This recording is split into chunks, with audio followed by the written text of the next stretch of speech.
La deuxième bougie du temps de l'Avent nous fait voyager jusqu'aux patriarches de l'Ancien Testament, Abraham, Isaac, Jacob. Ces grands hommes étaient avant tout des hommes de foi. Et ça n'a pas échappé aux premiers chrétiens. Écoutez par exemple ce que dit l'auteur de la lettre aux Hébreux. Grâce à la foi, Abraham obéit à l'appel de Dieu.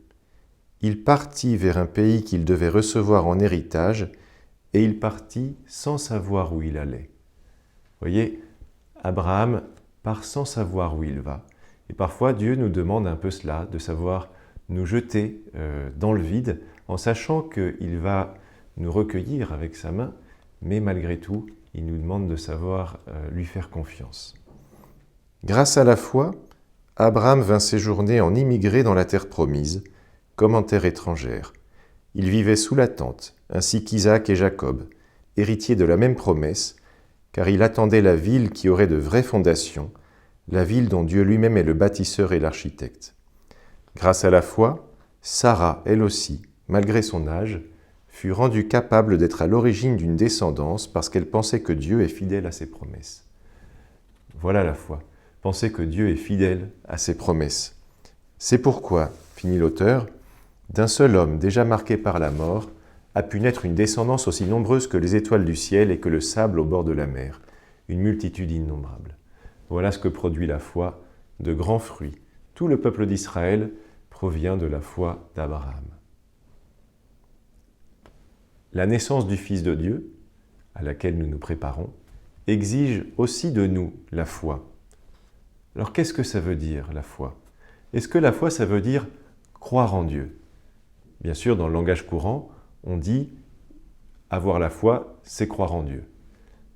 Mais si on va voir de grands théologiens, par exemple saint Thomas d'Aquin, saint Thomas nous dit avoir la foi, ce n'est pas la même chose que croire en Dieu. Croire en Dieu, c'est un présupposé de la foi.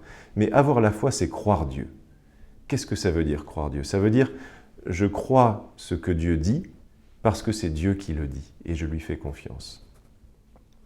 Je le crois parce que Dieu ne peut, selon la formule classique, ni se tromper, ni nous tromper. Avoir la foi, c'est donc croire fermement tout ce que Dieu dit. C'est croire tout d'abord que Jésus est son Fils bien-aimé. Vous savez, quand Dieu le Père dit lors du baptême du Christ et aussi lors de la transfiguration, « Celui-ci est mon Fils bien-aimé, en lui j'ai mis toute ma confiance, écoutez-le », bien Dieu nous demande d'écouter Jésus. Alors est-ce que nous l'écoutons? Est-ce que nous lisons l'Évangile pour écouter le Christ? C'est cela avoir la foi. C'est savoir que Dieu nous parle à travers l'Évangile et l'écouter, le mettre en pratique. Est-ce que nous vivons de l'Évangile? Est-ce que notre vie serait différente si nous ne lisions pas l'Évangile? Pouvons nous poser cette question. Avoir la foi, c'est croire aussi que lorsque Jésus dit « Si vous ne mangez pas mon corps et si vous ne buvez pas mon sang, vous n'aurez pas en vous la vie éternelle », bien avoir la foi, c'est croire à cela. C'est vouloir manger le corps du Seigneur et boire son sang.